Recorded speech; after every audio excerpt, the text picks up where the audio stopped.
ஆமாம்.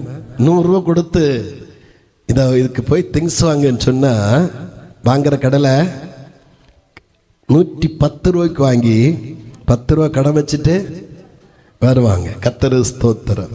இது ஞானம்னு சொல்றீங்க. நமக்கு வருகிறதுல 100 ரூபா வருதா, 10 ரூபா மீதி எடுக்கிறான் பார்த்தீங்களா, அவன் தான் ஞானவான். அல்லேலூயா. கர்த்தர் ஸ்தோத்திரம். இது அளவு. அதான் 100 ரூபா வருதுனால 1000 வந்தாலும் 10 ரூபா மீதி எடுத்து வச்சிருக்க கூடாது. அது ஞானம் இல்லை. ஆமாம். 1000 வந்தால் அந்த எவ்வளோ மீதி எடுக்கணும்? எல்லாம் செலவழிச்சு இதுவும் போதாது கடன் வாங்கி அவன் ஸ்தோத்திர, ஐயோ அப்படி இருக்குது இப்படி இருக்கு, அதெல்லாம் ஞானம் இல்லை. இவனுக்கு ஞானம் இருந்துச்சு, ஒரு பங்கு அழிஞ்சு போனாலும் ஒரு பங்கு காப்பாற்றப்படும். அல்லேலூயா. கர்த்தருக்கு ஸ்தோத்திரம். ஆமாம். கையில் பைசா வந்தால் சிலருக்கு கண்டுளே இல்லை. இன்னும் உங்களை சொல்கிற மாதிரியே ஃபீல் பண்ணுறீங்க. நான் பொதுவாக சொல்கிறேன். கர்த்தருக்கு ஸ்தோத்திரம். கையில் பைசா வந்தால் சிலருக்கு என்ன இல்லை, கடபண்டம், காண்ற பண்டம், ஆமாம், விரும்பின பண்டம்.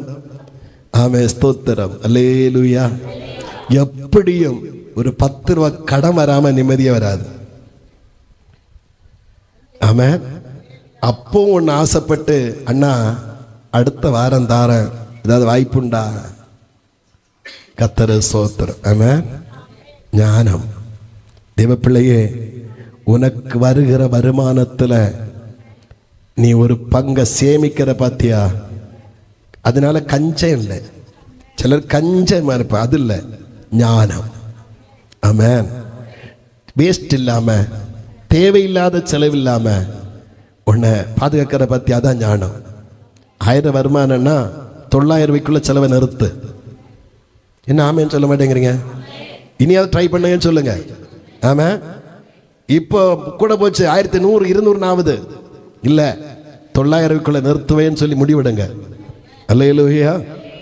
கர்த்தர் ஸ்தோத்திரம். 10,000 வருமானம் தான், 9,000 செலவு பண்ண 1000 ரூபா அந்த மாதம் மீதி எடுப்பேன்னு சொல்லுங்க. இது தெய்வத்துவம். இது தெய்வத்துவம். அல்லேலூயா.